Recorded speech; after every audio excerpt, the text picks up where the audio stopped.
79 in Bangalore. Whenever these yagnas were conducted, he was there. And he is also the study group member since 1985. Almost 41 years he has been in the study group. And he also conducts study group at his home from 1991. And he is an active member of Chandelier group, study group.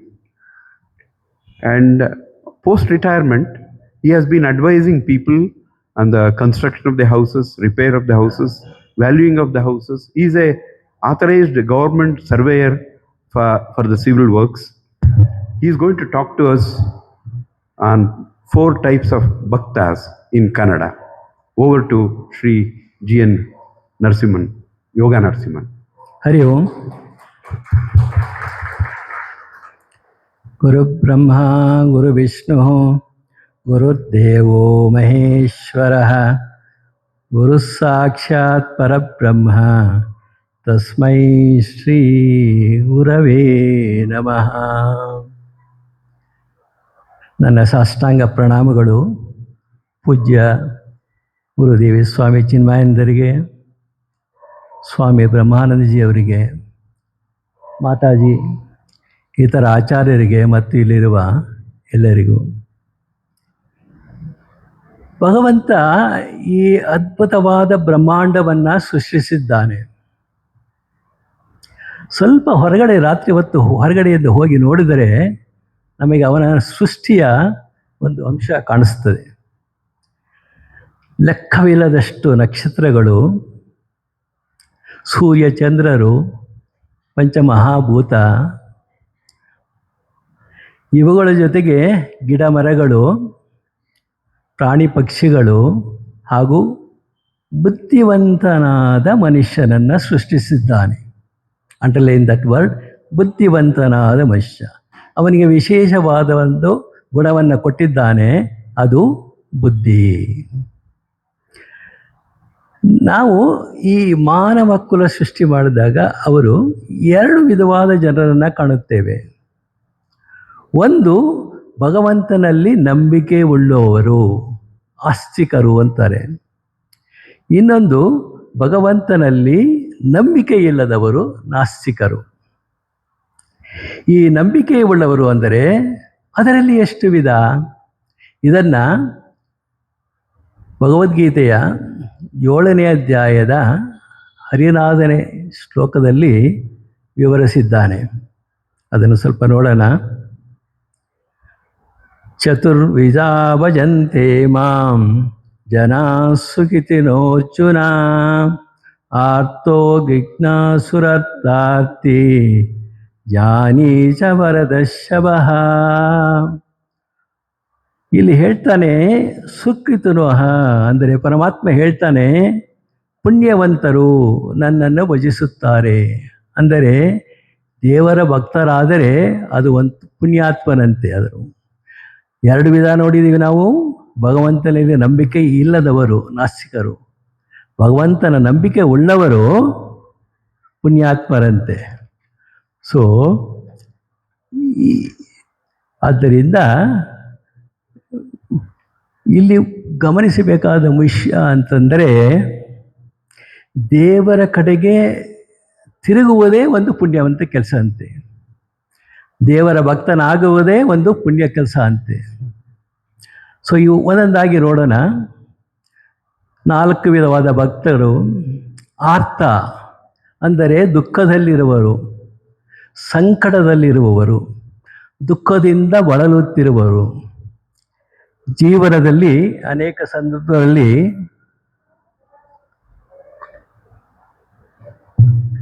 ಮನುಷ್ಯ ಅಸಹಾಯಕ, helpless, he becomes helpless, ಆ ಸ್ಥಿತಿಗೆ ಬರುತ್ತಾನೆ. ಅದು ರೋಗ ಇರಬಹುದು, ದಾರಿದ್ರ್ಯ ಇರಬಹುದು, ಅಪಮಾನ ಇರಬಹುದು, ಕುಟುಂಬದ ಕಷ್ಟಗಳಿರಬಹುದು, ಮಾನಸಿಕ ನೋವುಗಳಿರಬಹುದು.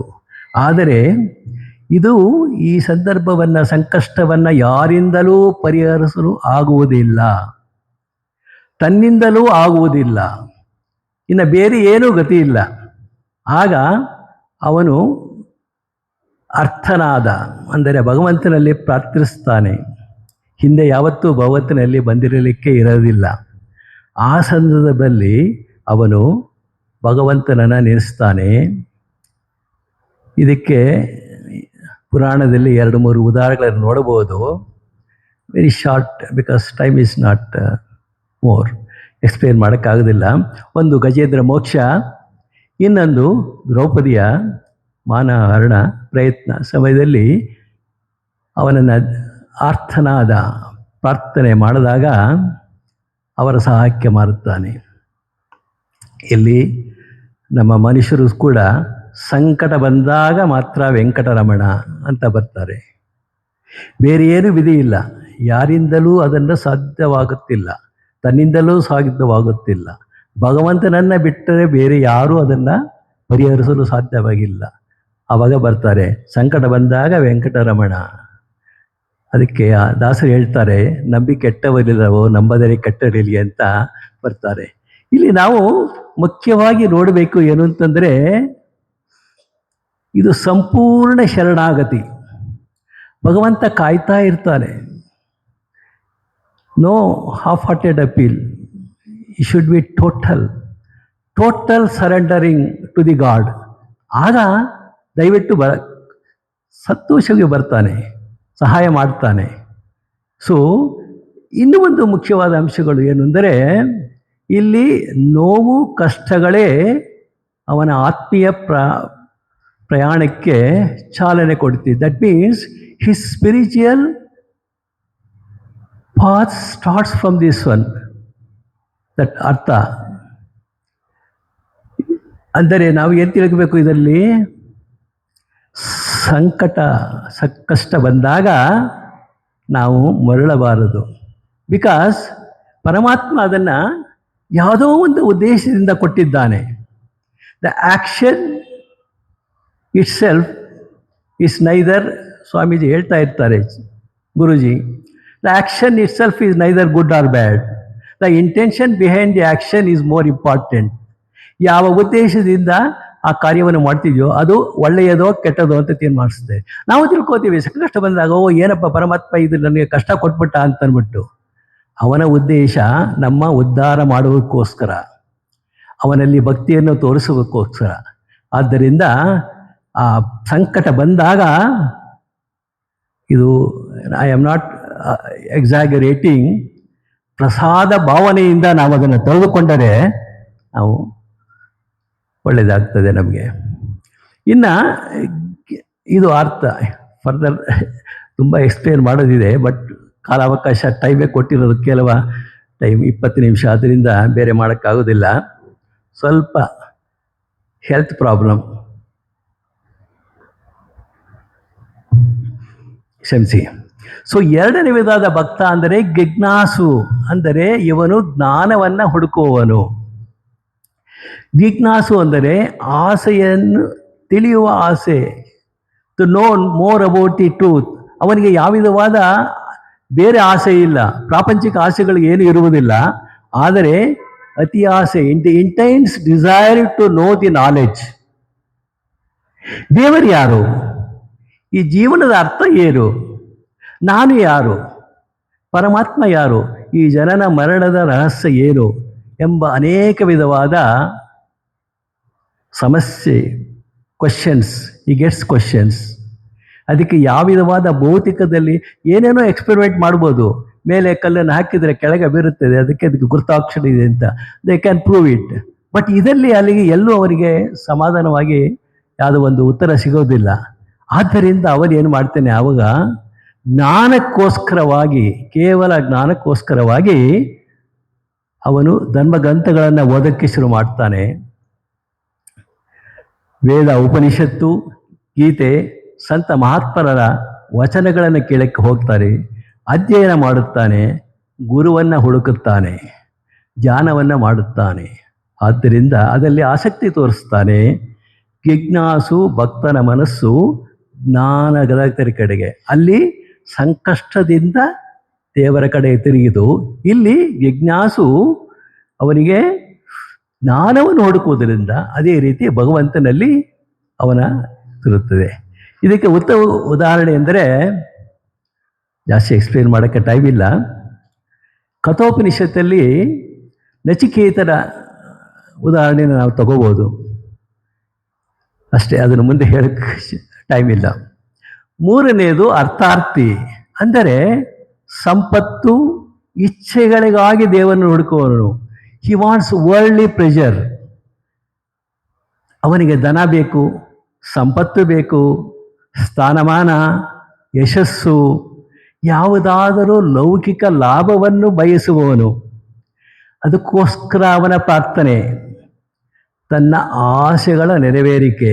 ನನಗೆ ಉದ್ಯೋಗ ಸಿಗೋದಿಲ್ಲ, ಇಲ್ಲ ಇನ್ನು ಒಂದು ಒಳ್ಳೆ ಕೆಲಸ ಆಗಲಿ ಅನ್ನುವ, ಮನೆ ಕಟ್ಟೋಣ, ಮದುವೆ ಆಗೋಣ, ಹಣ ಬರಲಿ, ಇದೆಲ್ಲ ದೇವರನ್ನು. ಹಿಸ್ ಭಕ್ತಿ ಈಸ್ ಎ ಟ್ರಾನ್ಸಾಕ್ಷನ್, ಒಂದು ವ್ಯಾವಹಾರಿಕ ಭಕ್ತಿ. ಅಂದರೆ ಎಕ್ಸಾಂಪಲ್ ಇಫ್ ತಗೊಂಡ್ರೆ, ಒಬ್ಬ ವಿದ್ಯಾರ್ಥಿ ಹೋಗ್ತಾನೆ, ಪರಮಾತ್ಮನಲ್ಲಿ ಬೇಡ್ತಾನೆ, ಅವನಿಗೆ ಅತ್ಯಂತ ಭಕ್ತಿ, ದೇವರಲ್ಲಿ ಅತ್ಯಂತ ಭಕ್ತಿ ಇದೆ, ಅವನಲ್ಲಿ ನಂಬಿಕೆ ಇದೆ, ಅವನೇ ಕೊಡುವರು, ಬೇರೆ ಯಾರು ಕೊಡುವುದಿಲ್ಲ ಅಂತ. ಹೋಗ್ತಾನೆ, ಪರಮಾತ್ಮ ನನಗೆ ಪಾಸ್ ಮಾಡಿಸಪ್ಪ, ನಿನಗೆ 108 ತೆಂಗಿನಕಾಯಿಯನ್ನು ಹೊಡಿತೀನಿ ಅಂತ ಹೇಳ್ತಾನೆ. ವ್ಯವಹಾರ ಇದು, ಅವನ ಭಕ್ತಿ ವ್ಯಾವಹಾರಿಕ. ಆಯಿತು, ಪಾಸ್ ಆಯಿತು, ಅಲ್ಲಿಗೆ ಆಸೆ ಮುಗೀತಾ? ಇಲ್ಲ, ಆಸೆಗಳ ಸರಮಾಲೆ ಶುರು ಆಗುತ್ತೆ. ಅದು ಒಂದರಿಂದ ಒಂದು ಬರ್ತಾನೇ ಇರುತ್ತೆ. ಅಪ್ಪ ನನಗೆ ಕೆಲಸವನ್ನು ಕೊಡಿಸು, ಪಾಸಂತೂ ಮಾಡಿಸ್ಬಿಟ್ಟೆ, ಕೆಲಸ ಕೊಡಿಸು, ನಿನಗೆ ನನ್ನ ಮೊದಲನೇ ಸಂಬಳನ ನಿನ್ನ ಬಂದು ದೇವಸ್ಥಾನಕ್ಕೆ ಬಂದು ಹುಂಡಿಯಲ್ಲಿ ಹಾಕ್ತೀನಿ ಅಂತ ಹೇಳ್ತಾನೆ. ಅಗೈನ್ ಇಟ್ ಇಸ್ ಎ ವ್ಯವಹಾರ. ಇದೇ ರೀತಿ ಅವನ ಆಸೆಗಳ ಸರಮಾಲೆ ನಡೆಯುತ್ತಾನೇ ಇರುತ್ತದೆ. ಇದು ಎಲ್ಲರಲ್ಲೂ ನಡೆಯುತ್ತಾನೇ ಇದೆ. ಯಾತಕ್ಕೆಂದರೆ ಇದು ಅರ್ಥಾರ್ಥಿ. ಬರೀ ದೇವರನ್ನು ಬೇಡುವುದು, ಅವನಿಗೆ ಅದು ಕೊಡ್ತೀನಿ, ಇದು ಕೊಡ್ತೀನಿ, ನಿನಗೆ ಸೀರೆ ಹಾಕ್ತೀನಿ, ಚಿನ್ನದ ಕಿರೀಟ ಹಾಕ್ತೀನಿ, ಸರ ಹಾಕ್ತೀನಿ ಆಗುವಂತು. ಇದು ವ್ಯಾವಹಾರಿಕ ಭಕ್ತಿ ಅಂತ ಹೇಳ್ತಾರೆ. ಆದರೆ ಇಂತಹ ಭಕ್ತಿ ಸ್ವಾರ್ಥವಾಗಿರಬಹುದು, ಆದರೆ ಅವನು ಕೃಷ್ಣ ಪರಮಾತ್ಮ ಅದನ್ನು ಒಪ್ಕೋತಾನೆ. ಹೇಗಾದರೂ ಪರ ಇಲ್ಲ, ನನ್ನ ಹತ್ರ ಬಂದ್ರಲ್ಲ, ನನ್ನ ಭಕ್ತ ಆದರಲ್ಲ ಅಂತ ಇಟ್ಟಿರ್ತಾನೆ. ಸೊ ಇದಕ್ಕೆ ಒಂದು ಉತ್ತಮವಾದ ಉದಾಹರಣೆ ಅಂದರೆ ಧ್ರುವ. ಧ್ರುವ ಅವನಪ್ಪ ರಾಜ್ಯಭಾರ ಅವನಲ್ಲಿ, ಅವನ ತೊಡೆ ಮೇಲೆ ಕೂತ್ಕೋಬೇಕು ಅಂತ ಹೋಗ್ತಾನೆ, ಹೋಗೋಕ್ಕಾಗಲ್ಲ, ಬಿಡೋದಿಲ್ಲ. ಆದ್ದರಿಂದ ಅವನು ಹೇಳ್ತಾನೆ, ಅವನಿಗೆ ನನ್ನ ತಂದೆಗಿಂತ ದೊಡ್ಡದಾದಂಥ ರಾಜ್ಯ ಬೇಕು ಅಂತ ಆ ಆಸೆಯಿಂದ ಅವನು ದೇವರನ್ನು ಪ್ರಾರ್ಥನೆ ಶುರು ಮಾಡ್ತಾನೆ. ಕಡೆಗೆ ಆ ಭಕ್ತಿ ಕ್ರಮೇಣ ಉತ್ತಮವಾಗಿ ಧ್ರುವ ನಕ್ಷತ್ರ ಆಗ್ತಾನೆ, ಪಡಿತಾನೆ ಅವನು. ಇನ್ನು ನಾಲ್ಕನೆಯದು ಜ್ಞಾನಿ. ನಾಲ್ಕನೇ ವಿಧವಾದ ಭಕ್ತನು ಜ್ಞಾನಿ ಎಂದರೆ ಪರಮಾತ್ಮನ ತತ್ವವನ್ನು ಅರಿತವನು. ಅವನಿಗೆ ದೇವರು ಯಾರು ಅಲ್ಲ, ನಾನು ಬೇರೆ ಅಲ್ಲ, I am not the body, I am not the mind, I am not the intellect. ನಾನು ದೇಹ ಅಲ್ಲ, ಮನಸ್ಸಲ್ಲ, ಬುದ್ಧಲ್ಲ, ನಾನು ಶುದ್ಧ ಚೈತನ್ಯ ಆತ್ಮ, ಕಾನ್ಷಿಯಸ್, ನಾನು ದೇವರ ಅಂಶ ಅನ್ನುವುದನ್ನು ಸ್ಪಷ್ಟವಾಗಿ ತಿಳಿದಿದ್ದಾನೆ. ಅವನು ಯಾವುದಾದರೂ ಲಾಭಕ್ಕಾಗಿ ಪ್ರಾರ್ಥನೆ ಮಾಡುವುದಿಲ್ಲ. ಅವನಿಗೆ ಬೇಕಾದ್ದು ಕೇವಲ ಪರಮಾತ್ಮನ ಭಕ್ತಿ ಒಂದೇ. ನಿಷ್ಕಾಮ ಭಕ್ತಿ, ನಿರಂತರ ಸ್ವಾಭಾವಿಕವಾಗಿ ಬರುವಂಥ, ದಟ್ ಕಮ್ಸ್ ನ್ಯಾಚುರಲಿ 24/7, ಎಲ್ಲದರಲ್ಲೂ ಎಲ್ಲವನ್ನೂ ಕಾಣುತ್ತಾನೆ. ನೋಡಿ, ಇವನದು ವ್ಯಾವಹಾರಿಕ ಭಕ್ತಿ ಅಲ್ಲ, ಇದು it is not A transactional ಭಕ್ತಿ, ನಿಸ್ವಾರ್ಥ ಭಕ್ತಿ, ದೇವರಲ್ಲಿ ಏನನ್ನೂ ಕೇಳಿಕೊಳ್ಳುವುದಿಲ್ಲ. ಇದಕ್ಕೆ ಉತ್ತಮ ಉದಾಹರಣೆ ಎಂದರೆ ರಾಜ ಕುಲಶೇಖರ. ಅತ್ಯಂತ ಪ್ರಭಾವಿತ ರಾಜ, ಇಡೀ ರಾಜ್ಯಭಾರ ಅವನದ್ದು. ಆದರೆ ಅವನಿಗಾಗಿ ಏನನ್ನೂ ಬೇಡ್ಕೊಳ್ಳಿಲ್ಲ, ಅವನಿಗಾಗಿ ಏನನ್ನೂ ಮಾಡಲಿಲ್ಲ. ಪ್ರಜೆಗಳ ಸುಖವೇ ನನ್ನ ಸುಖ ಅಂತ ತಿಳ್ಕೊಂಡಿದ್ದ. ಅವನು ಪ್ರತಿನಿತ್ಯ ದೇವಸ್ಥಾನಕ್ಕೆ ಹೋಗಿ ದೇವರ ಪೂಜೆಯನ್ನು ಮಾಡಿ ನಂತರ ತನ್ನ ಕಾರ್ಯಕ್ರಮವನ್ನು ಶುರು ಮಾಡ್ತಿದ್ದ. ಇದನ್ನು ಮುಕುಂದಮಾಲಾ ಅಂತ ಒಂದು ಗ್ರಂಥ ಇದೆ, ಅದರಲ್ಲಿ ತುಂಬ ಚರಣವಾಗಿ ವಿವರಿಸಿದೆ. ಅದರ ಒಂದೇ ಒಂದು ಶ್ಲೋಕನ ನಾನು ಹೇಳ್ತೀನಿ. ನಾಸ್ತಾ ಧರ್ಮೇಣ ಮುಸುನಿಚಯೇ ನೈವ ಕಾಮೋಪಭೋಗೇ ಯದ್ಯದ್ಭವ್ಯಂ ಭವತು ಭಗವನ್ ಪೂರ್ವಕರ್ಮಾನುರೂಪಂ ಏತತ್ಪಾರ್ಥ್ಯಂ ಮಮ ಭೂತಂ ಜನ್ಮ ಜನ್ಮಾಂತರೇಪಿ ತತ್ಪಾರಾಂಬಯುಗಗತ ನಿಶ್ಚಲ ಭಕ್ತಿರಸ್ತು. ಅಂದರೆ ಪರಮಾತ್ಮ ಧರ್ಮ ಅರ್ಥ ಕಾಮ ಇತ್ಯಾದಿ ಲೋಕದ ಸುಖಗಳು ನನಗೆ ಏನೂ ಆಸಕ್ತಿ ಇಲ್ಲ. ನನ್ನ ಹಿಂದಿನ ಜನ್ಮದ ಕರ್ಮಕ್ಕೆ ತಕ್ಕಂತೆ ಏನು ಬೇಕೋ ಅದು ನಡೆಯಲಿ. ಆದರೆ ಯಾವ ಜನ್ಮ ಬಂದರೂ ನನ್ನ ಭಗವಂತನ ಮೇಲಿನ ಭಕ್ತಿ ಕಡಿಮೆ ಆಗದೇ ಇರಲಿ. ಇನ್ನು ಮುಂದೆ ಹೇಳ್ತಾನೆ, ದಿವಿ ವಾ ಬುರಿವಾ ನರಕೆ ವಾ ಮುಂದೆ ಹೋಗ್ತಾ ಇರುತ್ತೆ ಶ್ಲೋಕ. ಅಂದರೆ ಭಗವಂತ ನನ್ನ ಕರ್ಮದ ಪ್ರಕಾರ ನನಗೆ ನರಕ ಸಿಗಲಿ, ಸ್ವರ್ಗ ಸಿಗಲಿ, ಅಥವಾ ಮತ್ತೆ ಭೂಮಿಯಲ್ಲಿ ಜನ್ಮ ಸಿಗಲಿ, ಏನೇನೂ ಆಗಲಿ, ಸಾಯುವ ಕ್ಷಣದಲ್ಲೂ ಕೂಡ ನಿನ್ನ ಪಾದಗಳಲ್ಲಿ ನನ್ನ ಪ್ರಾರ್ಥನೆ ಮುಂದುವರಿಯುತ್ತಿರಲಿ ಅಂತಾನೆ. ಇದು ಜ್ಞಾನಿಯ ಪ್ರಾರ್ಥನೆ. ಮುಂದೆ ರಾಜ ಕುಲಶೇಖರ ಆಳ್ವಾರಾಗಿ ಪರಮಪದಿಯನ್ನು ಪಡೆಯುತ್ತಾರೆ. ಇನ್ನು ಈ ಜ್ಞಾನಿಗಳಲ್ಲಿ ಇನ್ನೂ ಒಂದೆರಡು ಉದಾಹರಣೆ ನಾನು ತಗೋಬೇಕಾಗಿ ಬರುತ್ತೆ. ಆಂಡಾಳ್ ಗೋದಾದೇವಿ ಅಂತ 12 ಆಳ್ವಾರುಗಳು, ಅದರಲ್ಲಿ ಏಕೈಕ ಮಹಿಳಾ, ಅವರನ್ನು ಆಂಡಾಳ್ ಅಂತಾರೆ. ಗೋದಾದೇವಿ ತಮಿಳುನಾಡಲ್ಲಿ ಅವರಿಗೆ ಶುದ್ಧವಾದ ದೇವಾಲಯ ಇದೆ. ಅವರು ತಿರುಪ್ಪಾವೆ ಅನ್ನುವ ಒಂದು ಗ್ರಂಥವನ್ನು ರಚಿಸಿದ್ರು. ಅದರಲ್ಲಿ 30 ಶ್ಲೋಕಗಳಿವೆ. ಆ 30 ಶ್ಲೋಕವನ್ನು 29 ಮತ್ತು 30ನೇ ಶ್ಲೋಕವನ್ನು ಇಡೀ ದಕ್ಷಿಣ ಭಾರತದ ಎಲ್ಲ ವಿಷ್ಣು ದೇವಸ್ಥಾನಗಳಲ್ಲಿ ಅದನ್ನು ಹೇಳಲಾಗುತ್ತದೆ. ಇದು ದೇವರ ಪೂಜೆಯ ಕಡೆಯ ಭಾಗ.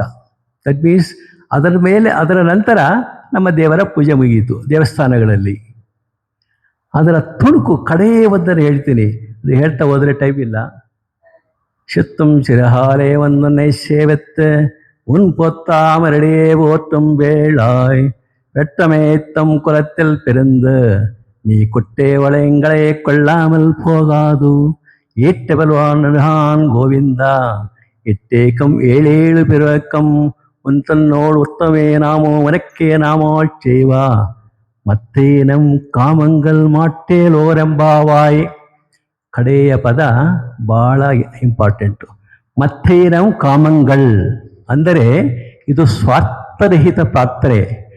ಮತ್ತೇನಂ ಅಂದರೆ ಏನು ಅಂತಂದರೆ, ಪರಮಾತ್ಮ ನನ್ನ ಮನಸ್ಸಿನಲ್ಲಿ ಯಾವುದಾದರೂ ಲೌಕಿಕ, that means very worldly pressures, worldly requirement ಇದ್ದರೆ ಮತ್ತೇನಂ ಕಾಮಂಗಳ್, ಅವುಗಳನ್ನೆಲ್ಲ ನೀನು ಬದಲಿಸು ಅಥವಾ ಅಳಿಸು. ನನಗೆ ಕೇವಲ ನಿನ್ನ ಭಕ್ತಿ ಮಾತ್ರ ಉಳಿಯಲಿ ಅಂತ ಹೇಳ್ತಾರೆ. ಹಿಂದಿನ ಕಾಲದ ಉದಾಹರಣೆ ಅಂದರೆ ನಮ್ಮ ಕುಲದೇವ ಸ್ವಾಮಿ ಚಿನ್ಮಯಾನಂದರು. ಅವರ ಸೇವೆ ಅಂದರೆ ಪರಮ ಚೈತನ್ಯಕ್ಕೆ ಯಾವ ಸ್ವಾರ್ಥವೂ ಇಲ್ಲದೆ ಹಗಲು ರಾತ್ರಿ ಮಾಡಿದ ಸೇವೆ ಮತ್ತು ಭಕ್ತಿ. ಇಡೀ ನಮ್ಮ ರವಿಯವರು ಹೇಳಿದರು, ಅವರು ಏಕೈಕ ಹಿಮಾಲಯದಿಂದ ಬಂದರು. ಏನದು, ಎದಕ್ಕೋಸ್ಕರ ಬಂದರು? ಮಾನವ ಕುಲಕ್ಕೆ ಉದ್ಧಾರವನ್ನು ಮಾಡಲು, ಎಲ್ಲರಿಗೂ, ಪ್ರಪಂಚದ ಎಲ್ಲರಿಗೂ ಜ್ಞಾನವನ್ನು ಹಂಚಿಸಬೇಕು ಅನ್ನುವ ತೀವ್ರ ಆಸೆ. ಇದು ಸ್ವಾರ್ಥರಹಿತ ಸೇವೆ. ಅದಕ್ಕೋಸ್ಕರ ಚಿನ್ಮಯ ಮಿಷನ್ ಸ್ಥಾಪನೆ ಮಾಡಿದರು. ಹಲವಾರು ಆಚಾರ್ಯಗಳನ್ನು ಮಾಡಿದರು. ಅದರಲ್ಲಿ ನಮ್ಮ ಸ್ವಾಮಿ ಬ್ರಹ್ಮಾನಂದ ಕೂಡ, ತೇಜೋಮಯಾನಂದಜಿ, ಸ್ವರೂಪಾನಂದಜಿ, ಇತರ ಆಚಾರ್ಯಗಳು ಮಾಡಿದರು. ಅವರು ಮಾಡಿದಂತಹ ಇದು ಅಷ್ಟೇ, ಈ ಒಂದು ಸ್ಟಡಿ ಗ್ರೂಪ್ ಅದರಲ್ಲಿ ನಾವು ಭಾಗಿಯಾಗಿದ್ದವೆಗೆ ನಾವು ಎಲ್ಲ ಸೇರಿದ್ದೇವೆ.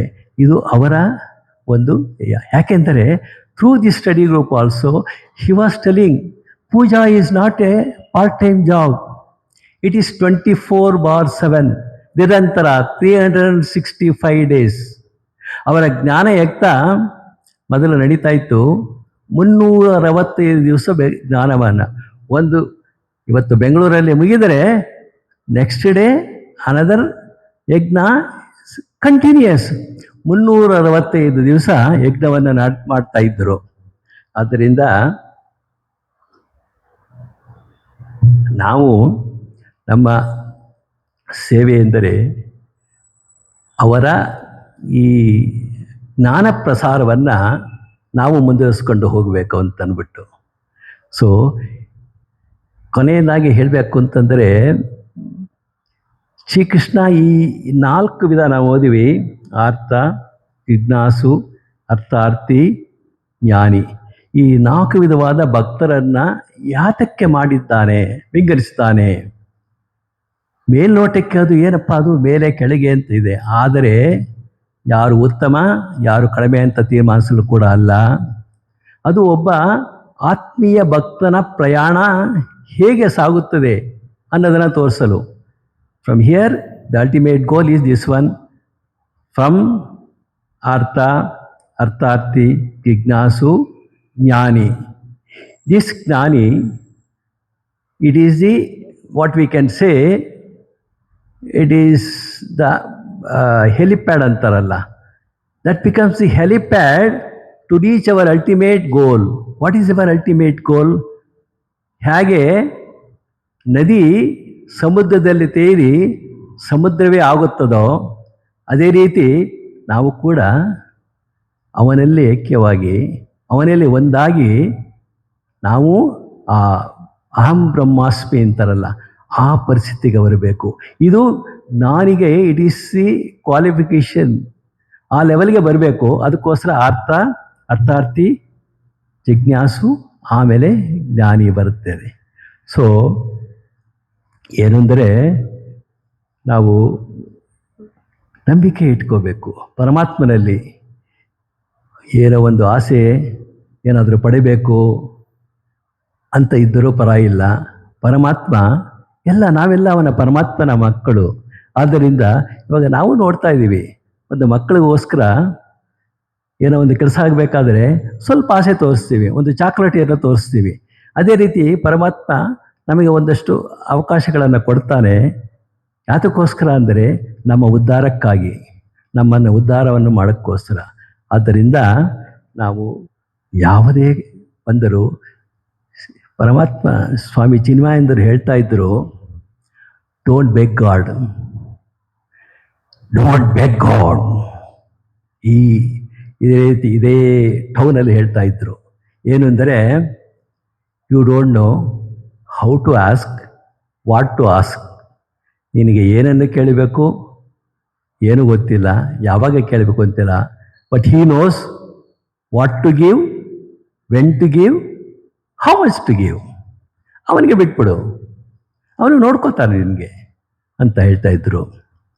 ಇನ್ನೊಂದು ಅವರದ ಮುಖ್ಯವಾದ ಅಂಶ ಹೇಳ್ತಿದ್ರು ಅಂದರೆ, always your intention should be good, the action in itself is neither good or bad. ಅಂದರೆ ಯಾವ ಕಾರ್ಯ ಮಾಡಿದರೂ ಅದು ಅದರ ಒಳ್ಳೆಯದ ಕೆಟ್ಟದ ಎನ್ನುವುದನ್ನು ನಿರ್ಧರಿಸುವುದು ಅದರ ಹಿಂದಿರುವ ಉದ್ದೇಶ. So let all your action, the intention should be good towards the ultimate god. ಆ ದೇವರ ಕಡೆಗೆ ನಮ್ಮ ರವಿಯರು ಹೇಳಿದರು ಅಗೈನ್, ಹಿಂದೆ ಅದು ನಡೀತಾನೇ ಇರಬೇಕು, ಮುಂದೆ ಕೆಲಸ ಮಾಡ್ತಿದ್ರು, ಒಳಗಡೆ ಅದು ಆ ಭಗವಂತನ ಪ್ರಾರ್ಥನೆ ಸದಾ ನೈಕೆ ಇರಬೇಕು ಅಂತ ಹೇಳ್ತಾರೆ. ಸೊ ಇನ್ನು ಮುಂದೆ ಹೇಳಬೇಕು ಅಂತಂದರೆ, ಇನ್ನೂ ಹೇಳ್ತಾ ಇದ್ರು ಭಗವಂತ. ನಾನು 3 ತುಂಬ ಇಂಪಾರ್ಟೆಂಟ್ ಮುಖ್ಯವಾದ ಇದು ಬಂದಿತ್ತು. ಒಂದು, ಡೋಂಟ್ ಬೆಗ್ ಗಾಡ್. ಎರಡನೆಯದು, always the intention should be this thing. Our puja is not a 24/7. ನಿರಂತರವಾಗಿ ಒಳಗಡೆ ಯಾವಾಗಲೂ ಯಾವ ಕೆಲಸ ಹೊರಗೆ ಮಾಡಿದ್ರೂ ಒಳಗೆ ನಿನ್ನ ಆ ಪರಮಾತ್ಮನ ಭಕ್ತಿ ಇರಬೇಕು ಅಂತ ಹೇಳ್ತಿರ್ತಾರೆ. ಸೊ ಇದೇ ಥರ ಏನಾಗಿದೆ, ಅರ್ಥ ಆಗಲಿ ಅವರ ನಂಬಿಕೆ ಗಟ್ಟಿಯಾಗಿ ಹೋಗಿ ಪ್ರೇರಣೆ ಅರ್ಥಾತಿಯಿಂದ ಜಿಜ್ಞಾಸು ಕನೆಗೆ ಜ್ಞಾನಿ ಸ್ಥಿತಿಗೆ ಬೆಳೆದು, ಜ್ಞಾನಿಯಿಂದ ನಾವು ಮುಂದೆ ಅಹಂ ಬ್ರಹ್ಮಾಸ್ಮಿ ಭಗವದ್ಗೆ ಬರಬೇಕು. ಅಂತ ಹೇಳ್ತಾನೆ. ಭಗವಂತನಿಗೆ ಏನು ಅಂದರೆ ಕಾಯ್ತಾ ಇರ್ತಾನೆ. ಹಬ್ಬ ಪ್ರಾರ್ಥನೆ ಶುರು ಮಾಡಿದ್ರಲ್ಲ, ನೀವು ಭಕ್ತರಾದ್ರಲ್ಲ, ಅದೇ ಅವನಿಗೆ ಸಂತೋಷ. ಅವನು ಯಾವಾಗಲೂ is always there with us. ಅನನ್ಯಾಶ್ಚಿಂತೆ ಎಂತೋ ಮಾಂ ಯೇ ಜನ ಪರ್ಯುಪಾಸತೆ ತೇಷಾಂ ನಿತ್ಯಾಭಿಯುಕ್ತಾನಂ ಯೋಗಕ್ಷೇಮಮಾಮ್ಯಹಂ. ನನ್ನನ್ನು ನಂಬು, ನನ್ನಲ್ಲಿ ಬನ್ನು, ನನ್ನಲ್ಲಿ ಶರಣಾಗು, ನಾನು ನಿನ್ನ ಯೋಗ ಕ್ಷೇಮವನ್ನು ನಾನು ನೋಡ್ಕೊಳ್ತೇನೆ ಅಂತ ಆಶ್ವಾಸನೆಯನ್ನು ಕೊಡ್ತಾನೆ. ಸೊ ಇದು ನಮಗೆ ಪೂಜ್ಯ ಸ್ವಾಮಿಯಂದರು ನಮಗೆ ಕಲಿಸ್ಕೊಟ್ಟವ ಈ ಜ್ಞಾನ. ದಿಶಿಸಿ ನಿಜವಾದ ದಾರಿದೀಪ. ಈ ಜ್ಞಾನವನ್ನು ಹಂಚುವುದೇ ನನ್ನ ಕಡೆಯಿಂದ ಅವರಿಗೆ ಅರ್ಪಿಸುವ ಒಂದು ಪುಟ್ಟ ಗುರುದಕ್ಷಿಣೆ. ನಿಮ್ಮೆಲ್ಲರಿಗೂ ಧನ್ಯವಾದಗಳು. ಸರ್ವೇ ಭವಂತು ಸುಖಿನಃ, ಸರ್ವೇ ಸಂತು ನಿರಾಮಯಾಃ, ಸರ್ವೇ ಭದ್ರಾಣಿ ಪಶ್ಯಂತು ಮಾ ಕಶ್ಚಿತ್ ದುಃಖಭಾಗ್ ಭವೇತ್. ಕಾಯೇನ ವಾಚಾ ಮನಸೇಂದ್ರಿಯರ್ವಾ ಬುದ್ಧ್ಯಾತ್ಮನಾಭಾತ್ ಪ್ರಕೃತಿ ಸ್ವಭಾವಾತ್ ಕರೋಮಿ ಯದ್ಯತ್ ಸಕಲಂ ಪರಸ್ಮೈ ನಾರಾಯಣಾಯೇತಿ ಸಮರ್ಪಯಾಮಿ. ಒಂದು 3-4 ಎಕ್ಸ್ಟ್ರಾ ತಗೊಂಡೆ ಅಂತ ಕಾಣಿಸುತ್ತೆ, ಕ್ಷಮಿಸಿ. ಹರಿ ಓಂ. ಹರಿ ಓಂ. ಯೋಗ ನರಸಿಂಹನ್ ಸರ್ ಭಕ್ತರ ಯಾವ ಯಾವ ವಿಧದಲ್ಲಿ ಇರ್ತಾರೆ ಅನ್ನೋದನ್ನು ಚಂದದಲ್ಲಿ ವಿವರಿಸಿದ್ದಾರೆ. ಅದರಲ್ಲಿ ನಾವು ನಮ್ಮನ್ನು ಕಂಡುಕೊಂಡ್ರೆ ಜನರಲ್ ನಾವೆಲ್ಲ ಆರ್ತಾರೆ. ಸಂಕಟ ಬಂದಾಗ ವೆಂಕಟರಮಣ, ನೆಕ್ಸ್ಟು ಅರ್ಥಾರ್ಥಿಗಳು. ಜನರಲ್ ಆಗಿ ನಾವು ಜಿಜ್ಞಾಸುವಾಗಿ ಹಾಗೂ ಜ್ಞಾನಿಗಳಾಗಿ ಪರಿವರ್ತನೆಗೊಳ್ಳಲಿಕ್ಕೆ ಪ್ರಯತ್ನ ಪಡೋಣ ಅಂತ ಹೇಳಿ ಅವ್ರಿಗೆ ನಮ್ಮ ಧನ್ಯವಾದಗಳನ್ನ ಅರ್ಪಿಸ್ತೀನಿ. Next speaker Shalini Prasad, Shrimati Shalini Prasad. She is a masters in biochemistry. Biochemistry ಅಂದ ತಕ್ಷಣ ನನಗೆ ನಾನು ಡಾಕ್ಟರ್, ಅದಕ್ಕೆ ಹೇಳ್ತಾ ಇದ್ದೀನಿ. ರಾಸಾಯನಿಕ ಕ್ರಿಯೆಗಳು ಶರೀರದಲ್ಲಿ ಏನೇನೆಲ್ಲ, ಈಗ ನಾನು ಮಾತಾಡ್ತಾ ಇದ್ದೀನಿ, ಥಾಟ್ ಬರ್ತಾ ಇದೆ, ಇದಕ್ಕೆ